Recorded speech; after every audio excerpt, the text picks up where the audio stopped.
En Colombia se ha generado una intensa discusión sobre una ponencia del Consejo Nacional Electoral, CNE, que se analizará la próxima semana. Esta ponencia sugiere una posible sanción administrativa contra la campaña del presidente Gustavo Petro por presuntamente exceder los límites de financiación electoral, tanto en la primera como en la segunda vuelta de las elecciones presidenciales. La polémica surge no solo por el monto de más de 5.300 millones de pesos que se alega excedió la campaña de Petro, sino también porque estas cifras han sido difundidas ampliamente por medios tradicionales y algunos periodistas, lo que ha aumentado la visibilidad del caso y ha alimentado el debate público. Daniel Coronel, un periodista colombiano, ha destacado en su más reciente reporte que los magistrados del CNE concluyeron que la campaña de Petro habría violado los topes electorales. Coronel también sugiere que los fondos podrían provenir de actividades ilícitas o irregulares, lo cual ha generado fuertes reacciones en redes sociales.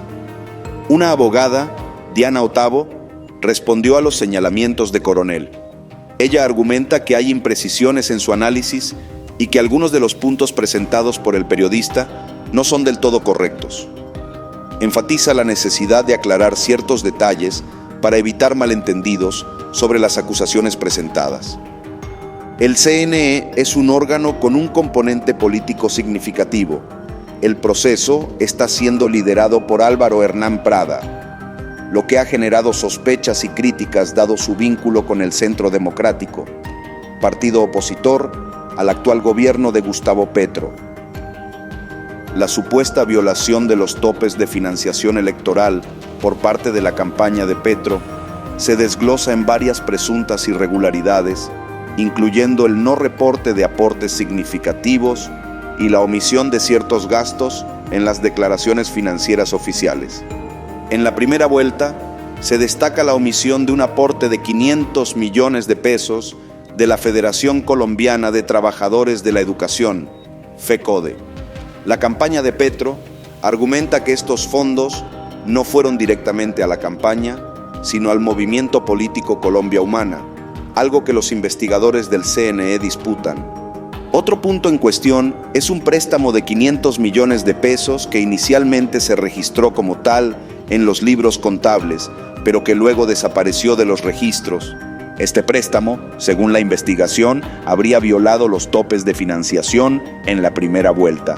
Coronel también menciona la omisión de pagos por 931 millones de pesos a testigos electorales, realizados a través de una empresa contratada por la campaña. Este gasto, según el CNE, debió ser reportado como parte de los costos de la campaña, lo cual no se hizo. Un argumento clave de la defensa es que algunos de estos pagos no constituyen gastos de campaña per se, sino gastos posteriores, que no deben ser contabilizados bajo los mismos criterios. Este punto sigue siendo un área de disputa jurídica. Otro elemento crucial es la prueba reina presentada por Coronel, una factura por más de 356 millones de pesos por publicidad en la primera vuelta, que solo fue reportada en la segunda vuelta. Esta factura ha sido objeto de un intenso debate contable y jurídico. Diana Otavo argumenta que no puede una campaña reportar una factura antes de que sea emitida por el proveedor, en este caso, Caracol Televisión. Esto introduce un complejo debate probatorio sobre la exactitud y la legalidad de los reportes financieros de la campaña de Petro.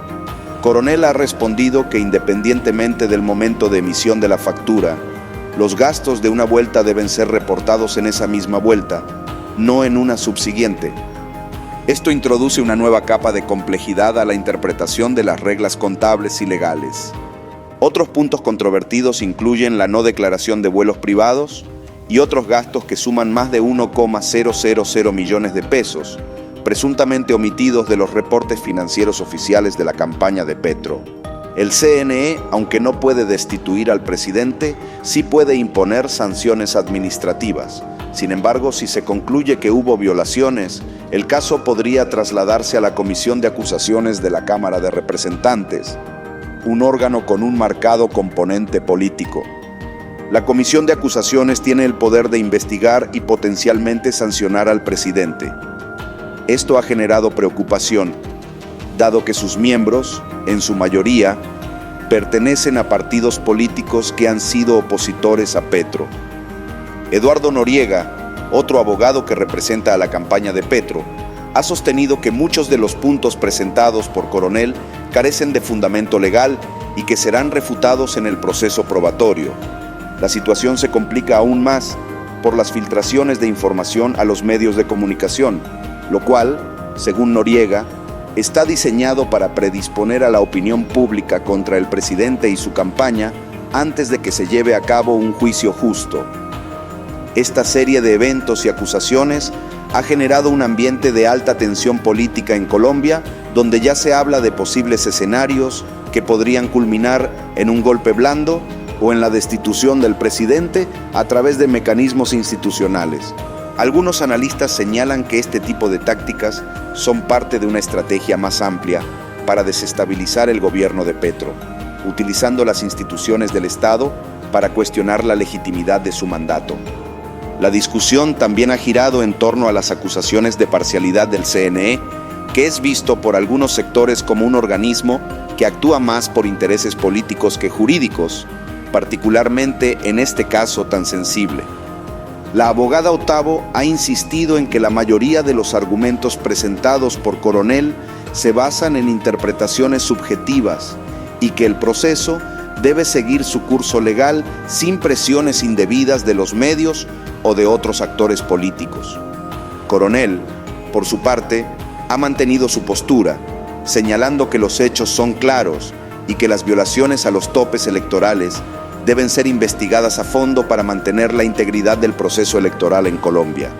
La posibilidad de una sanción administrativa por parte del CNE podría ser solo el inicio de una serie de eventos que podrían llevar a un juicio político en el Congreso, una situación sin precedentes en la historia reciente del país.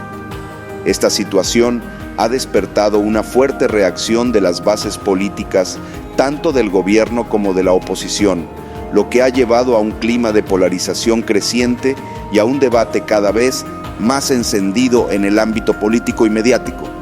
Muchos analistas coinciden en que el desenlace de esta controversia tendrá implicaciones profundas no solo para el gobierno de Petro, sino también para la estabilidad política del país y la confianza en sus instituciones democráticas. En última instancia, lo que está en juego no es solo la legalidad de la campaña de Petro, sino la percepción de justicia y equidad en el sistema electoral colombiano, un tema que ha sido históricamente sensible en la política del país.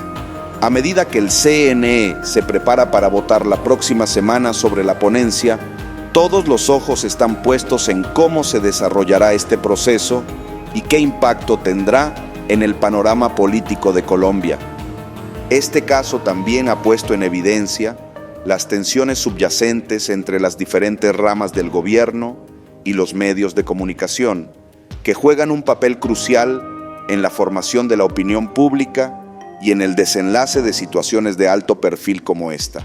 Mientras tanto, el debate continúa y la expectativa sobre el futuro de Gustavo Petro y su administración sigue siendo alta, con muchos esperando que se resuelva esta controversia de una manera que refuerce la democracia y la justicia en Colombia.